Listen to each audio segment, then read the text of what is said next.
حج و عمرہ کے معاملے میں حج و عمروں کے معاملے میں یہ فقاہت نہ فرمائیں، ان کا تعلق اصل میں ایک خاص جگہ سے ہے. یعنی کچھ احکام اور کچھ آداب شریعت نے ایسے دے دیے ہیں کہ یہ حج یا عمرہ آپ اپنے گھر بیٹھ کے ورچولی یا آن لائن ادا نہیں کر سکتے. یہ غامدی صاحب آپ نے بڑے زور سے کہا کہ ایسا نہیں ہو سکتا، لیکن اگر آپ قرآن اور نبی کریم صلی اللہ علیہ وسلم کی سنت پر غور کر لیتے اور ان آداب اور ان تعلیمات پر غور کر لیتے جو باجماعت نماز کے لیے شریعت نے دی ہیں، تو پھر آپ کی عقل ٹھکانے آ جاتی، آپ اتنی بڑی بونگی مارنے سے بھی رک جاتے. آپ قرآن کریم میں پڑھ لیں، کیا قرآن نے باجماعت نماز کے لیے ساتھ ہونے کو لازم نہیں قرار دیا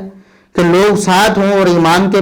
بالکل قریب کھڑے ہوں اور امام کے ساتھ مل کر کھڑے ہوں، تب صف بندی ہوگی، تب باجماعت نماز ادا ہوگی. سورہ نساء کی آیت نمبر 102 ہی دیکھ لیں. اللہ رب العزت نے فرمایا وَإِذَا كُنْتَ فِيهِمْ فَأَقَمْتَ لَهُمُ الصَّلَاةَ فَلْتَقُمْ طَائِفَةٌ مِّنْهُمْ مَعَكَ. اے نبی، جب جنگ کی حالت میں، یہ صلاۃ خوف کی بات ہو رہی جس کو آپ دلیل بھی بنا رہے تھے ورچولی یا آن لائن نماز کے بارے میں، اس کو آپ دلیل بنا رہے تھے، یہی دلیل تو آپ کے خلاف جا رہی ہے غامدی صاحب. قرآن کہتا ہے کہ اے نبی، جب آپ صلاۃ خوف ادا کریں، حالانکہ صلاۃ خوف میں بہت ساری رخصتیں پہلے ہی شامل ہو چکی ہیں، تو ہو جانا چاہیے تھا کہ لوگ اپنے اپنے کھڑے ہوئے، جہاں کوئی ہے اس کا قبلے کی طرف رخ ہے کہ نہیں ہے اور وہ آپ کے ساتھ ہے کہ نہیں ہے، ویسے ہی نماز ادا کر لیں. لیکن نہیں، اللہ رب العزت نے فرمایا آپ نے نماز پڑھانی ہے. جنگ کا دور ہے، خوف ہے دشمن نہ آ جائے، تو ایک لشکر کو، ایک صف کو آپ دشمن کے سامنے کھڑا کر دیں اور ایک صف آپ کے ساتھ جو ہوگی وہ نماز ادا کرے گی. فَلْتَقُمْ طَائِفَةٌ مِّنْهُمْ مَعَكَ، ان میں سے ایک گروہ آپ کے ساتھ کھڑا ہوگا، تب وہ باجماعت نماز میں شامل ہوگا، اور دوسرا گروہ دوبارہ آ کر شامل ہوگا، یہ گروہ ان کی جگہ پہ جا کے کھڑا ہو جائے گا. تو غامدی صاحب، اللہ رب العزت اگر آپ کو عقل و شعور دیتا تو قرآن کی یہ آیت ہی آپ کو سمجھانے کے لیے کافی تھی کہ ورچولی یا آن لائن نماز کا جو تصور آپ نے دیا ہے وہ بالکل غلط ہے، کیونکہ یہ لوگ امام کے ساتھ نہیں ہوتے ہیں.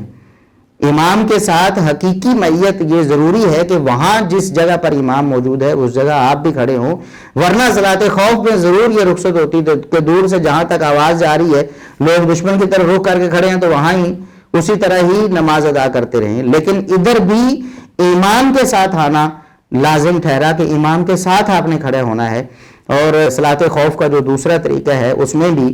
ایک صف آگے اور ایک پیچھے ہے، تو جو اگلی صف ہے وہ امام کے ساتھ نماز ادا کرے گی، پہلی رکعت ادا کرے گی اور سجدے میں جائے گی، تو دوسری جو پیچھے کھڑی ہے امام کے ساتھ کھڑی ہے وہ کھڑی رہے گی، وہ بعد میں وہ رکعت ادا کرے گی. تو شریعت نے امام کے ساتھ متصل ہونا لازم قرار دیا ہے. اسی طرح اگر احادیث میں آپ دیکھیں تو نبی کریم صلی اللہ علیہ وسلم نے صف بندی کی اتنی زیادہ